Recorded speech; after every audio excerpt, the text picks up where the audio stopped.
Stacks is delivering on what Bitcoin cannot. In this video, I'm going to explain what to expect for the highly anticipated Nakamoto upgrade, major partnerships that nobody is talking about, and why Stacks is the turbocharged version of Bitcoin.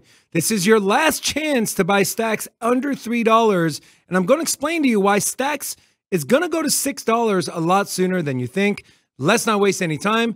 The Nakamoto upgrade, what is it? Well, here's Kenny Rogers from the Stacks Foundation with a beautiful summary of the Nakamoto upgrade. And the goal really with Nakamoto is to get the best of both worlds by using Stacks as this fast L2 on top of Bitcoin with smart contract functionality. So we're getting the fast transaction times of Stacks, we're getting the expressive smart contract functionality, but we're anchoring to Bitcoin so we still get that benefit of Bitcoin security. So there's really two things we're trying to achieve with Nakamoto. Fast blocks, in order to provide a good user experience, transactions need to settle within seconds. So the first goal of Nakamoto seeks to accomplish making that happen, but the second is Bitcoin finality. Accomplishing both of these things means that we can create an L2 that'll achieve the security of Bitcoin while having the speed of a faster chain like Solana. So we'd get the security and we get the user experience. Bitcoin and Solana, a match made in heaven, right? A little bit more in-depth as far as the Nakamoto upgrade. So this is from the Stacks document website. The Nakamoto release is an upcoming hard fork on the Stacks network designed to bring several benefits. Chief among them are increased transaction throughput and 100% Bitcoin finality, what Kenny mentioned in the video. Bitcoin block number 840,360 marks the start of the multi-phase Nakamoto mainnet rollout, which is already came and gone. And take a look at the exact block. This was mined about 2 hours ago, with a total of around 4,700 Bitcoin transacted in that block. And this is the block height where the Nakamoto upgrade was initiated on the blockchain. With Nakamoto, Stacks block production would no longer be tied to miner elections. Instead, miners produce blocks at a fixed cadence, and the set of proof of transfer stackers rely on the miner elections to determine when the current miner should stop producing blocks and a new miner should start. I do have another video from Kenny a little bit later here where he kind of goes in a little more detail as far as how this miner tenure works. This blockchain will only fork if 70% of stackers approve the fork, and chain reorganization will be as difficult as reorganizing Bitcoin. Chain reorgs, as some call it, have really been the crux of what has held Polygon back as far as the network and some of the issues. And with this Nakamoto upgrade, hacking and reorganizing Stacks is going to be as easy as doing it on Bitcoin versus how it is today. A lot more easier, a lot more feasible for these people to do that. So the Nakamoto release brings many new capabilities and improvements to the Stacks blockchain by focusing on a set of core advancements, which include improving transaction speed, enhancing finality, guarantees for transactions, mitigating Bitcoin miner MEV, that affect the proof of transfers, and boosting robustness against chain reorganizations. Now, some of the current problems with Stacks prior to the Nakamoto upgrade: slow Bitcoin blocks, stack forks, and missed sortions are disruptive to on-chain applications. Microblocks are not effective in speeding up transaction confirmation time. Stacks forks are not tied to Bitcoin forks, which allow for those cheap reorganizations. Stacks forks arise due to poorly connected miners, and some Bitcoin miners run their own Stacks miners and deliberately exclude other Stacks miners from their Bitcoin blocks. That is all about to change. Now, with the Nakamoto design, this will decouple Stacks' tenure changes from the Bitcoin block arrivals, require stackers to collaborate before the next block can be produced, use stackers, so essentially the token holders of Stacks, to police miner behavior, require Stacks miners to commit the index block hash of the first block produced by the last Stacks miner in their block commit transactions on the Bitcoin blockchain, and adopt a Bitcoin MEV solution which punishes block commit censorship. So let's listen to Kenny Rogers again from the Stacks Foundation talking about miner tenure and what that means and how they're changing for the Nakamoto. Under Nakamoto. So rather than Stacks block production being tied to the cadence of Bitcoin block production, Nakamoto instead uses the concept of miner tenure.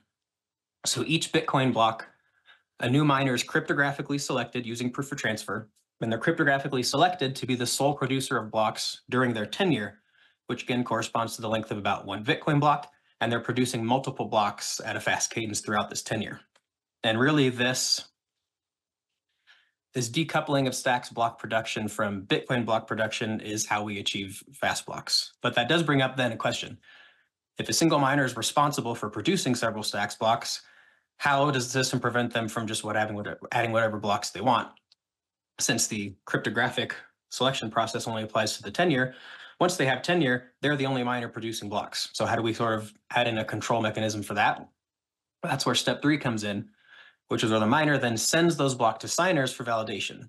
So at this point, our little hypothetical Stacks transaction has been sent up to the mempool, it's been included in a block, and now the miner's taken that block and passed it along to signers to validation. Next step is that those signers are either going to accept or reject that block.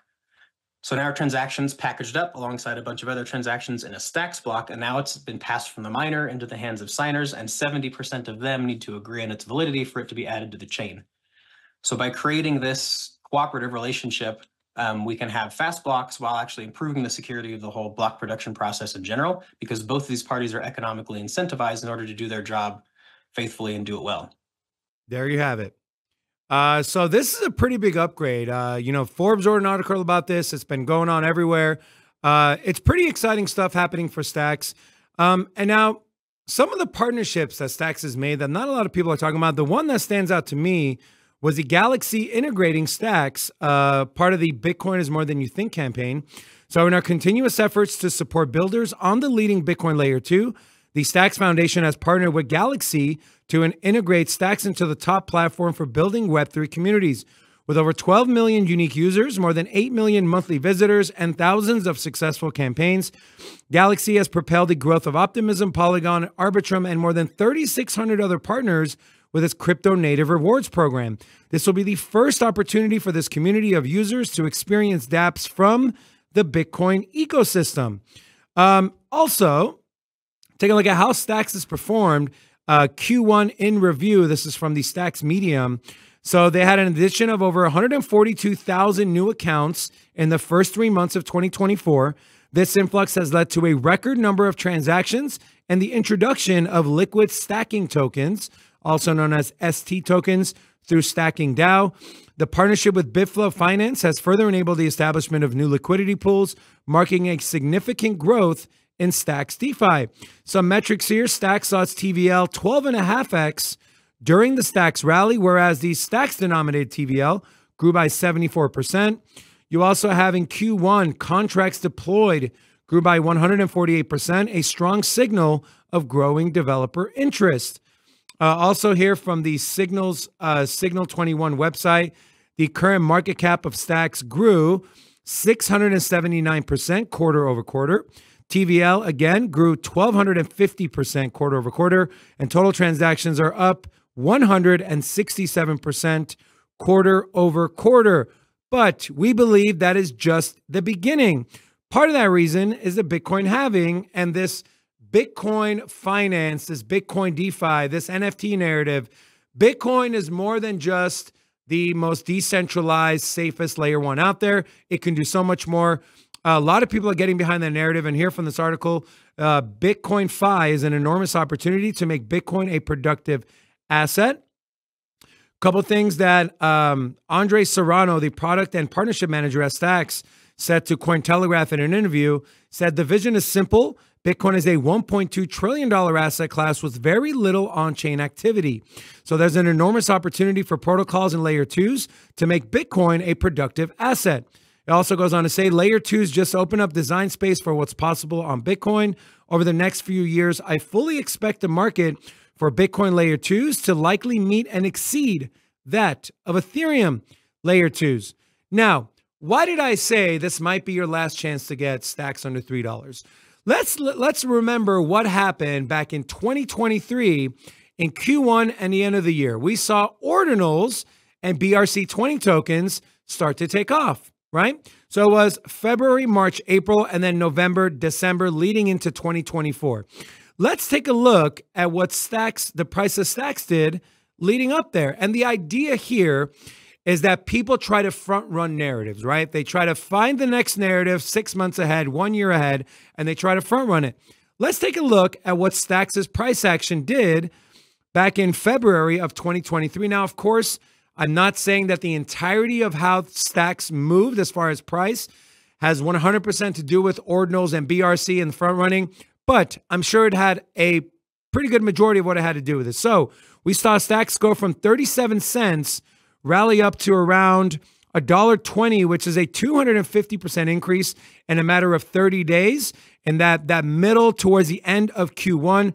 And then towards the end of 2023, where we saw that second wave of ordinals, we saw Stacks grow from around 81 cents, getting all the way up to over $2, another increase of around 150%. What is going on now that we can kind of tie to what happened with ordinals? I'm sure you've heard of this thing called runes. So with the Bitcoin halving at block 840,000, Bitcoin runes came to fruition. Runes are a type of digital asset that you can trade and use like any other cryptocurrency. However, unlike most tokens that are often built on other blockchains like Ethereum, runes exist directly within the Bitcoin blockchain.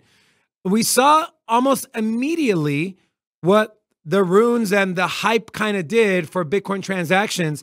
As you can see here from Bitcoin.com, after the halving event, Bitcoin transaction fees soared to over $240 to send one Bitcoin transaction. This is from CryptoRank. Bitcoin fees all-time high since 2018. Now, they have come down a little bit, but a lot of the word is that these runes are just getting started. They're going to only grow in popularity. On top of that, you have the whole Bitcoin DeFi narrative. You have Bitcoin ordinals, NFTs, BRC20 tokens continuing to garner a lot of attention. So, what will Stacks do? Well, if we take a look at where Stacks is currently, we are currently sitting at right around $2.91 as Stacks has rallied from a local bottom around $2.23 to where its current price is right under $3. Now, if we saw a similar rally, right, we had a 250% rally and we had a 150% rally. If we take the median, right, the middle price or the middle point, you're looking at a 200% rally, which will bring the price of Stacks up to $6.67. So as transaction fees on Bitcoin continue to skyrocket, which is great for the miners with the halving, you're going to get a lot of attention on, hey, what are some solutions? Are there L2s? What's a good L2? And as soon as people start searching, the very first project is going to be right smack dab in front of their face is going to be Stacks. You're going to have the people that are going to try to front run it. You're going to have the people that are actually going to come in and use it. And with a big Nakamoto upgrade, being able to do fast finality, 100% Bitcoin finality, and have the security of Bitcoin, but not pay the exorbitant fees and have it be a lot quicker. Super bullish for Stacks. Are you bullish on Stacks? Let us know in the comment section. Also, come check out our live show Monday through Friday at 2 p.m. Eastern Standard Time. We'll see you in the next one. Peace.